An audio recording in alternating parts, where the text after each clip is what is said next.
નમસ્કાર, આપ જોઈ રહ્યા છો જીએસટીવી બિઝનેસ પ્લસ બુલેટિન સાથે હું મનોજ। ભારતીય શેર બજારમાં સતત 2 દિવસની તોફાની તેજી બાદ હવે હળવી નરમાશ જોવા મળી છે। રોકાણકારોએ પ્રોફિટ બુકિંગ કર્યું છે, જેના કારણે સેન્સેક્સ અને નિફ્ટી ઘટાડા પર બંધ થયા। દિવસના અંતે સેન્સેક્સ 71,300 ની ઉપર તથા નિફ્ટી 21,400 ની ઉપર બંધ થવામાં સફળ થયો। બીજી તરફ બ્રોડર માર્કેટમાં તેજીનું તોફાન યથાવત છે।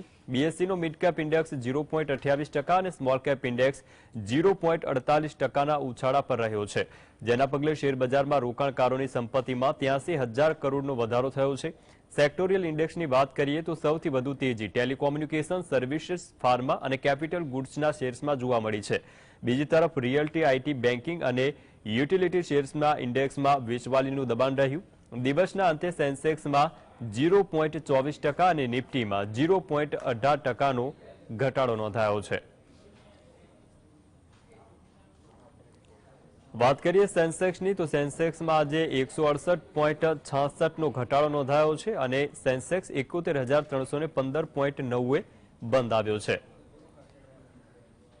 જ્યારે વાત કરીએ નિફ્ટીની તો નિફ્ટી પણ આજે 38ના ઘટાડા સાથે 21,418.70 નિફ્ટી બંધ આવી છે।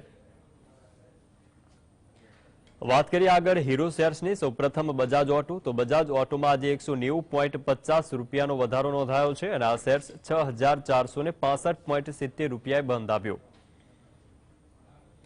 વાત કરીએ હિન્દાલ્કો વિશે તો હિન્દાલ્કોમાં આજે 9.15 રૂપિયાનો વધારો નોંધાયો છે અને આ શેર્સ 567.40 રૂપિયાએ બંધ આવ્યો છે।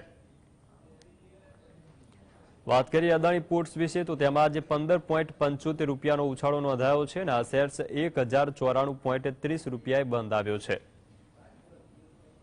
વાત કરીએ સન ફાર્મા વિશે તો તેમાં આજે 17 રૂપિયાનો વધારો નોંધાયો અને આ શેર્સ 1,252.75 રૂપિયાએ બંધ આવ્યો। હવે આગળ વાત કરીએ જીરો શેર્સ વિશે। સૌપ્રથમ પાવર ગ્રીડ કોર્પોરેશન તો તેમાં આજે 5.50 રૂપિયાનો ઘટાડો નોંધાયો છે અને આ શેર્સ 231.85 રૂપિયાએ બંધ આવ્યો છે। વાત કરશું આઈસીઆઈસીઆઈ બેંક વિશે તો તેમાં આજે 15.95 રૂપિયાનો ઘટાડો નોંધાયો છે અને આ શેર્સ 1,021.45 રૂપિયાએ બંધ આવ્યો છે। વાત કરીએ આઈટીસી વિશે તો તેમાં આજે 6.55 રૂપિયાનો ઘટાડો નોંધાયો અને આ શેર્સ 451.65 રૂપિયાએ બંધ આવ્યો। વાત કરીએ આગળ જેએસડબલ્યુ સ્ટીલ વિશે તો તેમાં આજે 12.30 રૂપિયાનો ઘટાડો નોંધાયો છે અને આ શેર્સ 854.90 રૂપિયાએ બંધ આવ્યો।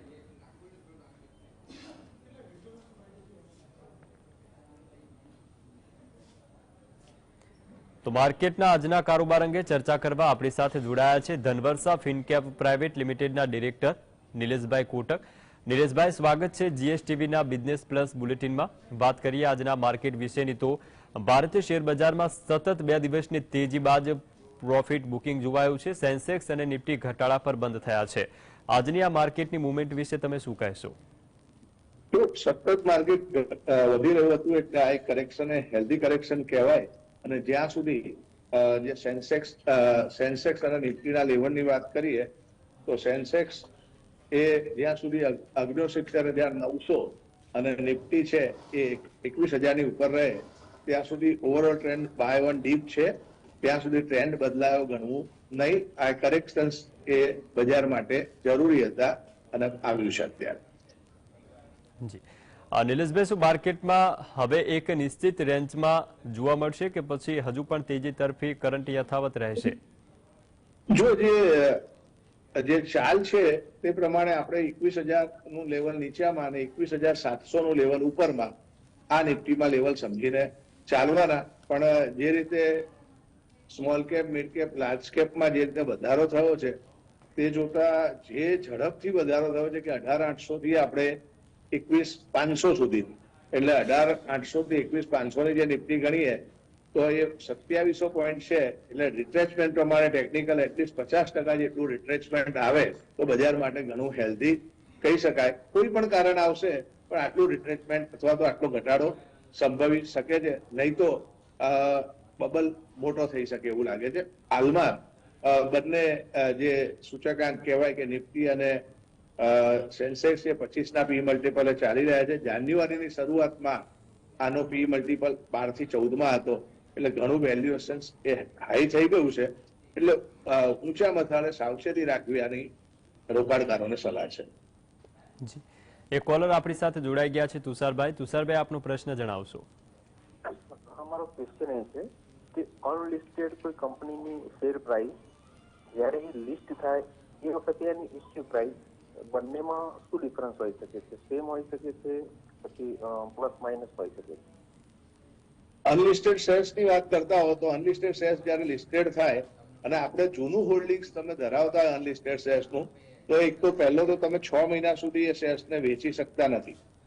નંબર બીજો, અનલિસ્ટેડમાં આપણે ટાટા ટેકનોલોજીનું જ ઉદાહરણ દઈએ તો ટાટા ટેકનોલોજી અનલિસ્ટેડમાં છેલ્લા 10 વર્ષથી એની અંદર ટ્રેડિંગ થઈ રહ્યું છે, અને અનલિસ્ટેડમાં જ્યારે એનો શેરનો ભાવ 1000 રૂપિયા હતો એ પછી શેર 2 રૂપિયામાં સ્પ્લિટ થયો ને એક બોનસ આપ્યું, એટલે 1/10 શેર થયા.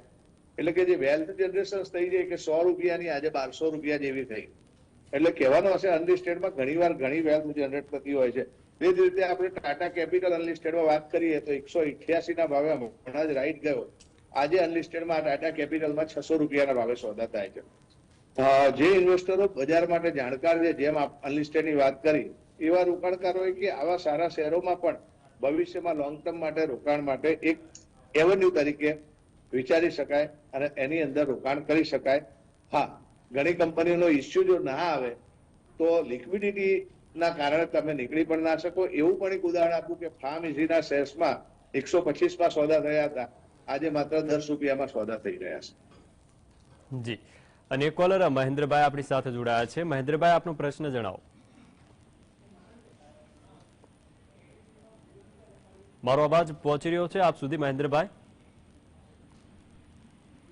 જી, અને એક કોલર રીટાબેન જોડાઈ ગયા છે. રીટાબેન, આપનો પ્રશ્ન જણાવો.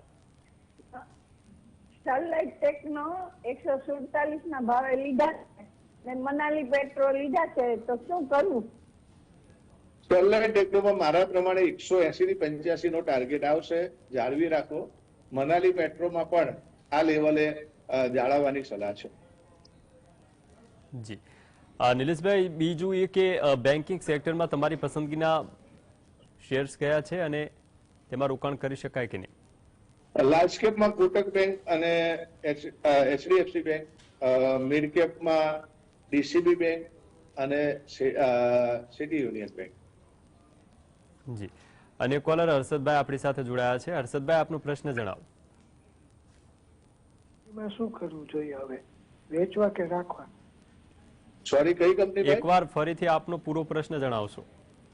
નેટવેક ટેકનોલોજી. નેટવર્ક ટેકનોલોજી આ લેવલે વેચી નાખવા જોઈએ. જી, નિલેશભાઈ, હાલના સમયે નિફ્ટીમાં કયા કયા લેવલને ધ્યાનમાં રાખવા જોઈએ? મેં હમણાં જ કહ્યું એ પ્રમાણે 21,000 ને 21,750 ના બે લેવલ બ્રોડર રેન્જ રાખવા જોઈએ. આ લેવલોની વચ્ચે એક કન્સોલિડેશન અથવા તો ટ્રેડ કરે એવું અત્યારે દેખાઈ રહ્યું છે. જી, અને કોલર એક ઉત્કલભાઈ જોડાયા છે. આપનો પ્રશ્ન જણાવશો. મારી પાસે આઈપીઓ ના લાગેલા ESAF સ્મોલ ફાઇનાન્સ બેંક અને પ્રોટીન ઈ ગવર્નન્સ ટેકનોલોજી છે, બંને આઈપીઓ ના લાગેલા છે, તો અત્યારે હોલ્ડ કરવા કે એમાંથી નીકળી જવાય? ESAFમાં આજે મુવમેન્ટ ચાલુ થઈ છે. ઘણા વખતથી 65-66 માં હતો, એટલે 2-4 દિવસ માટે રાહ જુઓ. પ્રોટીનના શેર માટે હું એવું કહીશ કે દરેક ઘટાડે ભેગા કરો.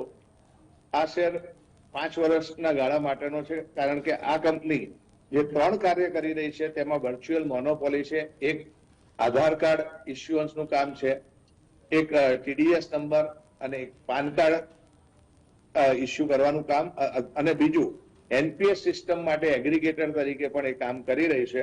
આ કામગીરીમાં એનો કોઈ કોમ્પિટિટર્સ નથી, અને એનું આ પ્રોટીન નામ આ લોકોએ આપ્યું છે. સાચું નામ એનું NSDL ઈ ગવર્નન્સ છે, અને એ પ્રમાણે ઈ ગવર્નન્સના જે પણ ગવર્મેન્ટના પ્રોજેક્ટો આવશે યા જે પણ નવી પ્રોડક્ટ આવશે એમાં મોટા ભાગના કોન્ટ્રાક્ટ આ કંપનીને મળે તેવી શક્યતા હું જોઈ રહ્યો છું. એ જોતા આ શેર્સને જાળવી રાખો, દરેક ઘટાડે લેવા જોઈએ. અમે અમારા કસ્ટમર્સને કન્ટિન્યુઅસ દરેક ઘટાડે આ શેર્સ લેવડાવીએ છીએ. 850 થી શરૂ કરી અને દરેક ભાવે અમે એને લેવડાવીએ છીએ. જી, અન્ય કોલર એક આપણી સાથે જોડાઈ ગયેલા છે, આપનો પ્રશ્ન જણાવશો. રેલવે શેરોમાં અત્યારે કયા શેરો લઈ શકાય આ ભાવે? સોરી, ફરીથી જણાવો આપનો પ્રશ્ન. રેલવે શેરો, રેલવે પીએસયુ રેલવે વિશે એ પૂછી રહ્યા છે. શું કઈ કંપની? રેલવે વિશે. રેલવે નો એટલો બધો હાઈપ થઈ ગયો છે કે જાણે આના શેરો મળશે નહીં એ રીતના છે. આ હાઈપ હોય ત્યારે આ સેક્ટર, રેલવે અને ડિફેન્સના સેક્ટરના શેરો ઓવર પ્રાઇસ છે. આ શેરોમાં નવી ખરીદીથી દૂર રહેવું. જી, એક અન્ય કોલર પ્રકાશભાઈ આપણી સાથે જોડાઈ ગયા છે. પ્રકાશભાઈ, આપનો પ્રશ્ન જણાવો. સર, હું લોંગ ટર્મ ઇન્વેસ્ટર છું. મારા ટાટા ટેકનો હમણાં જે આઈપીઓ ગયો એના શેર ભેગા કરવા છે. હવે મારી પાસે ઇન્ફોસિસના શેર વધારે છે, તો હું થોડાક વેચી અને ટાટા ટેકનોના શેર લઈ શકું ખરો? અને આ ભાવથી લઉં તો સારું રહેશે? જો પહેલું તો છે એમાં સ્ટોક એસઆઈપી કરી નાખો. સ્ટોક એસઆઈપી ની દ્રષ્ટિએ મારા ફેવરિટ 5 શેરો જે આપને આપું છું દરેકે દરેક રોકાણકારો ને, એક છે ટીસીએસ, એક છે ટાટા કન્ઝ્યુમર, એક છે આઈટીસી, એક શેર છે તમે જે લોંગ ટર્મ ના જે રિલાયન્સ, અને 5મો છે એચડીએફસી બેંક. આ 5 શેરમાં દરેકે દરેક ઇન્વેસ્ટર્સ અહીંથી નોંધી લેવું હોય તો આજની તારીખ, આજનો ભાવ, આ 5 શેરોની અંદર જો આપ સ્ટોક એસઆઈપી કરશો, હું વધારે નથી કહેતો, દરેક શેર્સમાં દર મહિને એક શેર લેવાનું અને એ રીતે ગણતરીથી લેશો, ખૂબ જ સુંદર વળતર મળશે. અને જે વેલ્થ જનરેશન થશે એ અત્યારે જે મ્યુચ્યુઅલ ફંડ વાળા કહી રહ્યા છે કે ભાઈ સ્ટોક એસઆઈપી કરો અને રિટર્ન મેળવો, એના કરતા વધારે ફેન્ટાસ્ટિક રિટર્ન આ 5 કંપનીઓમાં મળશે. જી, એક અન્ય કોલર વસંતભાઈ આપણી સાથે જોડાયેલા છે. વસંતભાઈ, આપનો પ્રશ્ન જણાવો. નમસ્કાર, મારો સવાલ છે ફિલિપ્સ કાર્બન બ્લેક અંગે. તો આ ભાવે ખરીદી શકાય? હું લાંબા ગાળાનો ઇન્વેસ્ટર છું. અને બીજો સવાલ છે એલઆઈસી હાઉસિંગ અંગેનો. તો એમાં પણ અત્યારે ખરીદી કરી છે? સહેજ એમનો વોલ્યુમ વધારે કરો, કારણ કે એમનો અવાજ. આપનો પ્રશ્ન એકવાર ફરીથી જણાવશો ઊંચા અવાજે? હાજી, મારો સવાલ ફિલિપ્સ કાર્બન બ્લેક અંગે છે અને બીજું એલઆઈસી હાઉસિંગ અંગેનો છે. તો બંનેમાં ખરીદી કરવા ઈચ્છું છું, તો આ ભાવે ખરીદી કરી શકાય? હું લાંબા ગાળાનો ઇન્વેસ્ટર છું. ફિલિપ્સ કાર્બન બ્લેક 180 થી 200 ની રેન્જ એ એટ્રેક્ટિવ કહેવાય. કોઈ પણ શેરમાં ભાવ જોવા કરતા રિસ્ક રિટર્ન રેશિયો કેવી રીતે છે જોઈએ તો આ ભાવે એલઆઈસી હાઉસિંગ અને ફિલિપ્સ કાર્બન બેનો રિસ્ક રિટર્ન રેશિયો થોડો ફેવરેબલ નથી. અહીંથી 10% નીચે આવે ત્યારે ખરીદી શકાય. ઓલ્ટરનેટિવલી આપ લોંગ ટર્મ ઇન્વેસ્ટરને આપની રીતે જો જોતા હોય તો આ શેરોમાં આપ એની સ્ટોક એસઆઈપી કરી શકો છો. જી, અને કોલર એક રિદ્ધિબેન જોડાયા છે. રિદ્ધિબેન, આપનો પ્રશ્ન જણાવો. હા સર, મારે છે ને બેન્કિંગ ક્ષેત્ર, આઈટી ક્ષેત્ર અને ફાર્મા ક્ષેત્રમાં રોકાણ કરવું છે, તો આપની દ્રષ્ટિએ કયા શેરમાં રોકાણ કરી શકાય? આઈટી માટે ટીસીએસ, બેન્કિંગ માટે એચડીએફસી બેંક અને ફાર્માની અંદર બાયોકોન. જી, હર્ષદભાઈ જોડાયા છે કોલર આપણી સાથે. હર્ષદભાઈ, આપનો પ્રશ્ન જણાવો. નેટવર્ક ટેકનોલોજી અને હુડકોમાં હવે શું કરવું જોઈએ, રાખવા કે વેચવા? ડેફિનેટલી આ ભાવ વેચવા જોઈએ. જી, નિલેશભાઈ, તમારા મતે હાલના સમયમાં એફએમસીજી સેક્ટરમાં રોકાણ કરવું હોય તો લાંબા ગાળે કયા શેર્સમાં રોકાણ કરી શકાય? એફએમસીજીમાં આઈટીસી અને ટાટા કન્ઝ્યુમર બંને મને સૌથી સારા લાગી રહ્યા છે. જી, નિલેશભાઈ અમારી સાથે જોડાયેલા રહેજો. દર્શક મિત્રો, હાલ સમય થયો છે વિરામનો. વિરામ બાદ આગળની ચર્ચા કરીશું. ત્યાં સુધી જોતા રહો જીએસટીવી. નિલેશભાઈ, ટીવીએસ મોટર્સના શેર્સ અંગે આપ શું માર્ગદર્શન આપો છો? ટીવીએસ મોટરમાં આ લેવલે ફુલ્લી પ્રાઇસ છે, એટલે આ લેવલે જો હોય તો વેચવા જોઈએ. અને ફાર્મા કંપનીના શેર્સમાં તમારા મતે હાલ કયા શેર્સમાં રોકાણ કરી શકાય? બાયોકોનની જે સિન્જીન 2 શેરો મને ખૂબ જ સારા દેખાઈ રહ્યા છે. જી, અને આઈટી સેક્ટરમાં રોકાણ કરવું હોય તો તમારા મતે? લાર્જ કેપમાં જો રોકાણ કરવાની વાત આવે તો ટીસીએસ આવે છે, અને જો મિડ કેપ યા સ્મોલ કેપની અંદર જો વાત કરીએ તો ડેફિનેટલી મને આની અંદર જે છે એ શેર્સની અંદર જે સારા શેર્સમાં 2 શેરોનું ધ્યાન મારું અત્યારે પડી રહી છે. એમાં એક શેર છે હેપીએસ્ટ માઇન્ડ અને બીજો શેર છે જે છે એ LTTS. જી, આપણી સાથે અનેક કોલર જોડાયા છે. આપનો પ્રશ્ન જણાવશો. ધીરુભાઈ નામ જી, આપનો પ્રશ્ન જણાવો. લેન્ડ ઇન્ડિયા 1.2 માં લીધા છે. સોરી, આપનો અવાજ બરોબર નથી આવી રહ્યો. ઊંચા અવાજે સ્પષ્ટ આપનો પ્રશ્ન જણાવો. લેન્ડ ઇન્ડિયા ડેન ઇન્ડિયાની વાત કરી રહ્યા છે. સોરી, જી, ડેન ઇન્ડિયામાં આ લેવલે વેચી નાખવા જોઈએ. અને કોલર એક રસિકભાઈ આપણી સાથે જોડાયા છે. રસિકભાઈ, આપનો પ્રશ્ન જણાવો. નેટવર્ક ટેકનોલોજી અને હુડકોમાં શું કરવું જોઈએ? હુડકોની અંદર આ લેવલે વેચવા જોઈએ. જી, નિલેશભાઈ, LIC ના શેર્સમાં રોકાણ કરનાર રોકાણકારોને આપ શું સલાહ આપો છો? હોલ્ડ કરો, અહીંથી હજી સુધારો જોવાશે. જી, અને શું લોરસ લેબના શેર્સમાં હાલના તબક્કે નવું રોકાણ કરી શકાય? એમાં ચોક્કસ નહીં. લોરસ લેબ કરતા ગ્રેન્યુલ્સ ઇન્ડિયા વધારે સારો લાગે છે. એમાં વધારે પોટેન્શિયલ દેખાઈ રહ્યું છે. જી, તુષારભાઈ કોલર આપણી સાથે જોડાયા છે. તુષારભાઈ, પ્રશ્ન જણાવો. હેલો, જી, આપનો પ્રશ્ન જણાવશો. આ મારે બજાજ ઓટોના 5 શેર છે, 3500 ની બાઇંગ છે મારી, રાખવા કે શું કરવું? આ લેવલે વેચવા જોઈએ. જી, નિલેશભાઈ, SBI ના શેર અંગે રોકાણકારોને શું સલાહ આપશો? SBI ના શેર્સમાં અહીંયાથી 20% જેવું વધારાની શક્યતા હું જોઈ રહ્યો છું. જી, કોલર રમેશભાઈ જોડાયા છે. રમેશભાઈ, આપનો પ્રશ્ન જણાવો. જય સ્વામિનારાયણ. જય સ્વામિનારાયણ. IRFC 1 વર્ષ માટે આ ભાવે લેવાય અને રેણુકા સુગર 50 રૂપિયા 2000 શેર લીધેલા છે. એમાં પણ 2 વર્ષની રાહ જોવા માંગુ છું. રેણુકા સુગર અને IRFC અને ગ્રેઝિંગ કોર્પોરેશન લેવાય અને ત્રણેયનો જવાબ આપવાનો. રેણુકા સુગર ને હોલ્ડ કરો. સુગરના ભાવો ઓલ ટાઈમ લો છે. એમાં સારો એવો વધારો જોવાની શક્યતા હું જોઈ રહ્યો છું. જી, નિલેશભાઈ, ઇન્ડિયા સિમેન્ટના શેર અંગે આપ શું કહેશો? ઇન્ડિયા સિમેન્ટ આ લેવલે ઓવર પ્રાઇસ છે, વેચી નાખવો જોઈએ. એમાંથી અંબુજા સિમેન્ટમાં શિફ્ટ થવું જોઈએ. જી, અને L&T ટેકનોલોજીના શેર અંગે આપ શું સલાહ આપશો? સોરી, L&T ટેકનોલોજીના શેર્સ. L&T ટેકનોલોજીમાં આ લેવલે મેં હમણાં જ LTTS ની વાત કરી એ સારો લાગી રહ્યો છે. હજી અહીંયા આગળથી મુવમેન્ટ આવે તેવું લાગે છે. જી, અને કોલર મહેન્દ્રભાઈ આપણી સાથે જોડાયા છે. મહેન્દ્રભાઈ, આપનો પ્રશ્ન જણાવો. અચ્છા, આપણે ICICI બેંક લેવી તો શું ભાવમાં લેવાય નીચામાં સાહેબ? ICICI બેંકમાં હું આ લેવલે મને લેવા જેવું નથી લાગતું. ખુલ્લી પ્રાઇસ લાગે છે. બેંકોની અંદર મને HDFC બેંકમાં ખૂબ જ સારું પોટેન્શિયલ દેખાઈ રહ્યું છે. વિશ્વની 5મા નંબરની બેંક છે અને MSCI ઇન્ડેક્સમાં પણ એનું વેઇટેજ વધે તેવી શક્યતા હું જોઈ રહ્યો છું. જી, ગ્રેન્યુઅલ્સ ઇન્ડિયાના શેર અંગે આપ શું માર્ગદર્શન આપો છો? ગ્રેન્યુલ્સ ઇન્ડિયા આ લેવલે એડ કરવા જોઈએ.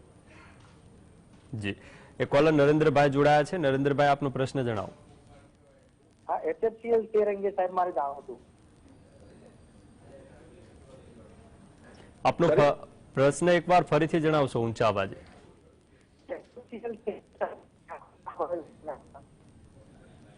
આપ બોલી દેજો કઈ કંપનીની વાત કરે છે ભાઈ?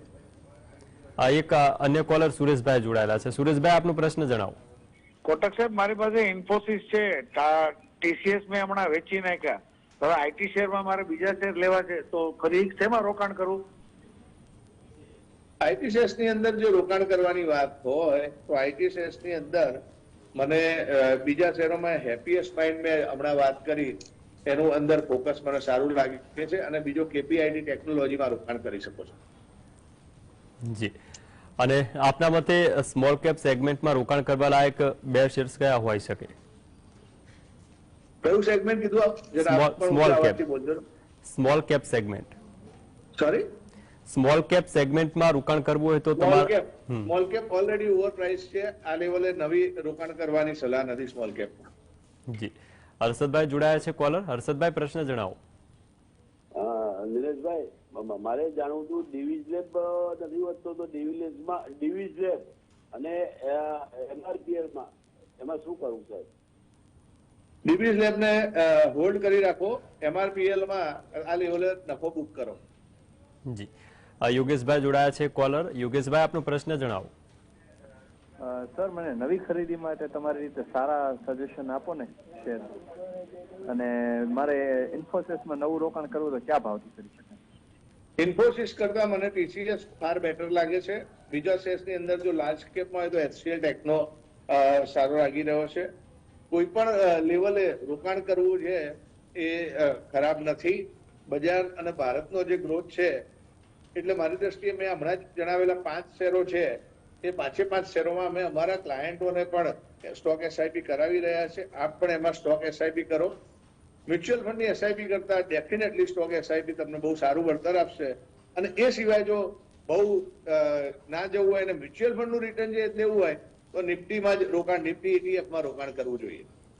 જી, અને કોલર મીનાક્ષીબેન જોડાયા છે. મીનાક્ષીબેન, આપનો પ્રશ્ન જણાવો. મીનાક્ષી, આપનો પ્રશ્ન જણાવશો? હેલો, હાજી, આપનો પ્રશ્ન જણાવો. મહેશભાઈ, સાહેબ મારે ઓલા મહારાષ્ટ્ર બેંક આપે સૂચવેલા હતા એમાં મને પ્રોફિટ સારો થયો અને મેં પ્રોફિટ નિમિત્ત મેં હજી 200 શેર રાખેલા છે. એ રાખી મૂકું કે નીકળીને ભારત બેંકમાંથી અત્યારે આ લેવલે પ્રોફિટ બુક કરી લો. અને જો આપને અત્યારે કંઈ ખરીદવાની ગણતરી હોય અને નાના શેરોમાં જ તમારે કોઈ ગણતરી હોય તો ટાટા TTML નો શેર છે, 96 રૂપિયા આસપાસ મળી રહ્યો છે. એની અંદર ફોકસ કરવા જેવું લાગી રહ્યું છે. જી, નિલેશભાઈ, હવે આવતીકાલનું માર્કેટ કેવું રહેવાની આશા છે? સેન્સેક્સ, નિફ્ટી અને બેંક નિફ્ટી કયા લેવલે જોવા મળશે? બજાર કોન્સોલિડેશન છે, નાનું કરેક્શન દર્શાવ્યું હતું. મુખ્યત્વે હવે બજારમાં રોજ વોલેટિલિટી સામાન્ય બાબત બની ગઈ છે. કારણ કે સોમવારે, ફરી એકવાર રિપીટ કરું છું, સોમવારે મિડ કેપ નિફ્ટીની એક્સપાયરી, મંગળવારે ફિન નિફ્ટીની એક્સપાયરી, બુધવારે બેંક નિફ્ટીની એક્સપાયરી, ગુરુવારે નિફ્ટીની એક્સપાયરી, શુક્રવારે સેન્સેક્સની એક્સપાયરી. એટલે કે બજારને અને એક બાજુ સેબી ઇન્વેસ્ટર્સોના પ્રોટેક્શન્સની વાત કરે છે, પણ પબ્લિકને હજી એટલી સમજ ના હોવાથી દરરોજ બધા લોકો ખેલો ઇન્ડિયા, ખેલો અને ઓપ્શન્સમાં કામ કરી રહ્યા છે. ઓપ્શન્સમાં જ્યાં સુધી તમને ઇમ્પ્લાઇડ વોલેટિલિટી છે, પછી જે તમને એના જે વિવિધ જાર્ગન્સ છે, અથવા તો જે ટર્મિનોલોજી છે એની ખબર ના હોય, ટાઈમ વેલ્યુની ના ખબર હોય, ઇન્ટ્રિન્સિક વેલ્યુની ખબર ના હોય, એ શીખ્યા વિના ઓપ્શન્સ ટ્રેડિંગમાં ખાલી આજે 50 વાળો 100 થઈ ગયો તો એ ટ્રેડિંગ કરવાથી દૂર રહેવું. એના કરતા ડિલિવરી બેઝ કામ કર્યું હશે ને કદાચ ડિલિવરી જો ભૂલે ચૂકે રહી ગઈ હશે તો ડિલિવરીમાં જેમ ECG રિપોર્ટ હોય એમ ઊંચું નીચું થઈને છેલ્લે ભાવ તો આવે જ છે. એટલે ઇન્વેસ્ટર બનો, ટ્રેડર ના બનો. કારણ વિશ્વના બજારોના આંકડા જોઈએ તો આપણું બજાર એ સૌથી વધારે સ્પેક્યુલેશન્સ વાળું બજાર વિશ્વમાં આપણે પ્રથમ નંબરે છીએ. જી, નિલેશભાઈ, આજે આપે જે સ્ટોક અંગે ચર્ચા કરી છે તેમાં આપનું કોઈ કંપનીમાં રોકાણ ખરું? પ્રોટીન કંપની, પછી ટાટા કન્ઝ્યુમર, TCS, ITC, બધા શેરો અમે અમારા ક્લાયન્ટને રેકમેન્ડ કર્યા છે અને એમના પોર્ટફોલિયોમાં સમાવેશ છે. જી, નિલેશભાઈ અમારી સાથે જોડાયા અને દર્શક મિત્રોનું માર્ગદર્શન કર્યું તે બદલ આપનો ખૂબ ખૂબ આભાર. તો દર્શક મિત્રો, હવે જાણીએ કે જ્યોતિષની દ્રષ્ટિએ આવતીકાલનું માર્કેટ કેવું રહેશે.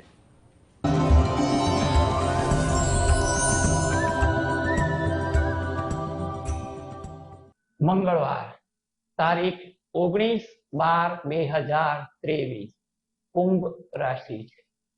બજારનું ઉદિત લગ્ન, ગ્રહ, નક્ષત્ર, યોગ, હોરા વગેરે જેવી બાબતોને આધારે જ્યોતિષ ગણતરી કરીએ તો બજારની સંભાવના તેજી તરફી એટલે કે અપ ટ્રેન્ડ થતો જોવા મળે તેવું લાગી રહ્યું છે. બજાર સમય બપોરે 2 થી 3 દરમિયાન બજાર ધીમું પડે, મુવમેન્ટ ઓછી થતી જાય, વોલ્યુમ ઘટતું જાય એવી થોડીક બજારની ચાલ આ સમયગાળા દરમિયાન પણ જોવા મળે તેવું લાગી રહ્યું છે. Management, public sector unit, dairy, government જેવા સેક્ટર વધુ પ્રભાવિત થાય, એમાં મુવમેન્ટ થોડીક વધુ આવે એવું બનવા જોગ છે. ગોલ્ડ, સિલ્વર અને કોપરમાં મુવમેન્ટ વધુ દેખાય, ચહલપહલ વધુ દેખાય, વોલ્યુમ અચાનક વધી જાય. તેમાં પણ સાંજે 7 થી 8 દરમિયાન બજારમાં મોટા ઉતાર ચઢાવ વચ્ચે ક્ષણિક ઉછાળા પણ વધુ જોવા મળે એવી પણ એક જ્યોતિષીય ધારણા લાગી રહી છે. એગ્રો કોમોડિટીમાં જોવા જઈએ તો હળદર, સોયાબીન, મકાઈ, સરસવ જેવી વસ્તુઓમાં મુવમેન્ટ વધુ આવે, ચહલ પહલ વધુ થાય તેવું બનવા જોગ છે. બજાર સમય બપોરે 2 થી 3 દરમિયાન બજારમાં થોડીક મુવમેન્ટ ધીમી પડી જાય કે ટ્રેન્ડ બદલાતા જોવા મળે એવી પણ એક ધારણા લાગી રહી છે.